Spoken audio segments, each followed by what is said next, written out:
নমস্কার বন্ধুরা, কেমন আছেন সবাই? আশা করি ভালো আছেন। আজকে আমি আপনাদের সঙ্গে পূর্ববঙ্গের একটা বিখ্যাত রান্না কাসন পোড়া মাছের ঝোল এর রেসিপি শেয়ার করব। এই রেসিপিটা যেমন একটা স্বাস্থ্যকর রেসিপি, তেমন কিন্তু মুখে রুচি ফেরাতেও সাহায্য করে। আর খেয়ে দেখো গরম ভাতে একবার, দারুণ সুস্বাদু লাগে। তো চলো কিভাবে তৈরি করলাম সেটাই দেখিয়ে দিই। আমি এখানে 4 পিস কাতলা মাছ নিয়েছি। কাতলা মাছটা কিন্তু একদম জ্যান্ত মাছ ছিল। তোমরা এই মাছের রেসিপিটা শুধু কাতলা মাছ নয়, যে কোনো জ্যান্ত মাছ দিয়েই কিন্তু করতে পারবে। রুই, কাতলা, চারাপোনা, বাটা, ট্যাংরা যে কোনো মাছের ব্যবহার করেই কিন্তু এই রেসিপিটা তৈরি করতে পারবে। তো মাছগুলোকে আমি ভালো করে নুন হলুদ মাখিয়ে 10 থেকে 15 মিনিটের জন্য রেখে দেব। এদিকে একটা কড়াই বসিয়ে দিয়েছি। কড়াইয়ের মধ্যে দিয়ে দেব 2 চামচ কালো সর্ষে। কালো সর্ষে দিয়ে কিন্তু এই রেসিপিটা তৈরি হবে। সর্ষের আরেক নাম কাসন। কাসন থেকেই কিন্তু কাসন্দি তৈরি হয়। সর্ষেটাকে মিডিয়াম ফ্লেমে খুন্তি দিয়ে কনস্ট্যান্ট নাড়াচাড়া করে কিন্তু ভেজে নিতে হবে। যেই পটপট আওয়াজ করে সর্ষেটা ভাজা শেষ করবে, তখনই কিন্তু গ্যাসের ফ্লেমটাকে অফ করে দিতে হবে। তখনও কিন্তু কনস্ট্যান্ট খুন্তি দিয়ে সর্ষেটাকে নাড়াচাড়া করে যেতে হবে। গ্যাস বন্ধ করলেও কড়াই কিন্তু গরম থাকলে সর্ষেটা ভাজা হতে থাকে। এই রান্নাটা আমি সম্পূর্ণ সর্ষের তেলে করছি। তেলটাকে ভালো করে গরম করে নিয়েছি। তেলের মধ্যে এবার কয়েকটা আলুর টুকরো ভেজে নেব। আমি এই রান্নাটাতে আলুর ব্যবহার করেছি। তোমরা কিন্তু চাইলে শুধু মাছ দিয়েও করতে পারো। আলু যেহেতু আমরা বাঙালি, মাছের ঝোলের মানেই কিন্তু আমাদের কাছে আলু, তাই আলু না দিয়ে আমি পারলাম না। আলুটাকে নুন হলুদ দিয়ে বেশ ভালো করেই কিন্তু ভেজে নিয়েছি।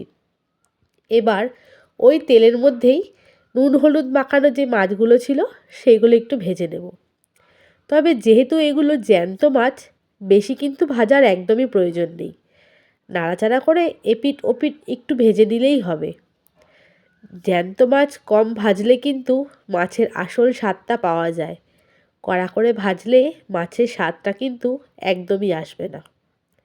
তো বন্ধুরা, এক পিঠ ভাজা হয়ে গেছে, আরেক পিঠ উল্টে দিলাম। দিয়ে এই রকম করেই কিন্তু মাছগুলোকে ভেজে নেব। আর কতটা মাছ ভাজা হয়েছে আশা করি রাঁধুনিরা দেখে বুঝতেই পারবে। তো চলো মাছগুলোকে অন্য পাত্রে তুলে নিচ্ছি।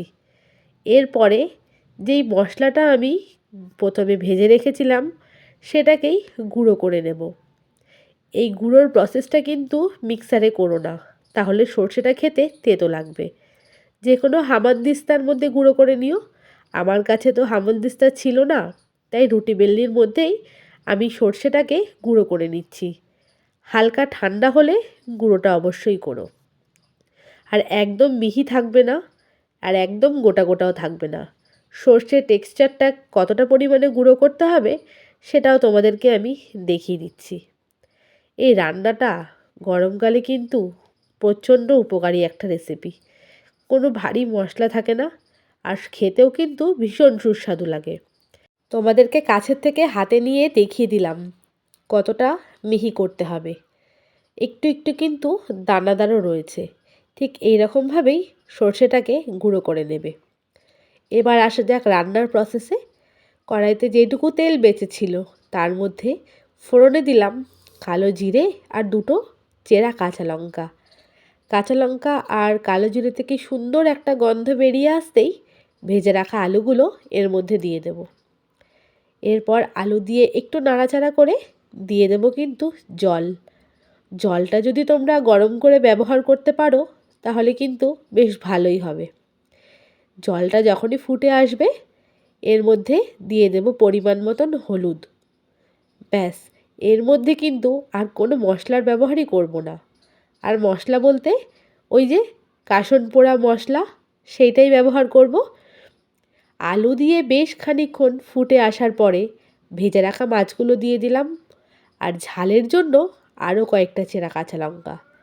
এরপরে ঢাকা দিয়ে দেব। দিয়ে টকবগিয়ে ফুটে আসার পরে মাছের ঝোলের রং কিন্তু পরিবর্তন হয়ে এসেছে। এরপরে যেই মশলাটা আমি করে রেখেছিলাম কাসন পোড়া মশলা, সেইটা ওপর থেকে দিয়ে দেব। 4টে মাছের জন্য আমি পরিমাণ করেই কিন্তু নিয়েছিলাম। সম্পূর্ণটা ওপর থেকে দিয়ে দিলাম। এরপরে আবারও কিছুক্ষণ ঢাকনা চাপা দিয়ে নাড়াচাড়া করে ঝোলটাকে টকবক করে ফুটিয়ে নেব। জ্যান্ত মাছ যত ফুটবে তত কিন্তু ঝোলের স্বাদ হবে। এই রান্নাটা যেমন একটা সহজ রান্না, তেমনই কিন্তু খুব চটজলদি হয়ে যায়। অফিসে তাড়া থাকলে সকালবেলায় কিন্তু এই রকম একটা মাছের ঝোল চটজলদি করে দেওয়া যেতেই পারে। কিংবা একঘেয়ে মাছের মশলাদার খাবার খেয়ে খেয়ে মুখ যদি পচে যায়, তাহলে রুচি ফেরাতে এই ঝোলটা কিন্তু অবশ্যই একবার ট্রাই করো। আমার রান্না হয়ে গেছে, 10 মিনিটের জন্য ঢাকনা চাপা দিয়ে রেখে দিয়েছি। তো আমাদের কাতলা মাছের কাসন পোড়া ঝোল কিন্তু একদম রেডি। এবার এটাকে সার্ভ করে নেব। বন্ধুরা, কেমন লাগলো আজকের এই পূর্ববঙ্গের রেসিপিটা? অবশ্যই জানিও কিন্তু। যদি কোনোদিনও ট্রাই না করে থাকো, অবশ্যই একবার জ্যান্ত কাতলা কিংবা রুই মাছ দিয়ে বাড়িতে ট্রাই করো। আশা করি তোমাদের ভালো লাগবে। এবার গরম ভাতের সঙ্গে পরিবেশন করব। এই ঝোলটা যদি থাকে তাহলে কিন্তু গরম ভাতের সঙ্গে বিশেষ আর কিচ্ছুর প্রয়োজন পড়ে না। আর আমার বাড়িতে যেহেতু ছোট বাচ্চা রয়েছে, আর আমার মেয়ে কিন্তু এরকম পাতলা মাছের ঝোল খেতে ভীষণ পছন্দ করে, তাই মেয়ের আবদার কিন্তু হয়েছে এইটা খাওয়ার পরে যে মা, এটা কিন্তু আরও একদিন বানাতে হবে। আমি তো অবশ্যই আরও একদিন এটা তৈরি করব। তোমরাও তৈরি করে আমাকে কমেন্টে জানিও কেমন লাগলো খেতে। আর যদি ভালো লেগে থাকে রেসিপিটা, চ্যানেলটাকে সাবস্ক্রাইব করে আমাকে এগিয়ে নিয়ে যেতে সাহায্য করো। ভিডিওটাতে তোমরা যদি এখনও পর্যন্ত লাইক না করে থাকো, তাহলে একটা লাইক করে দিও।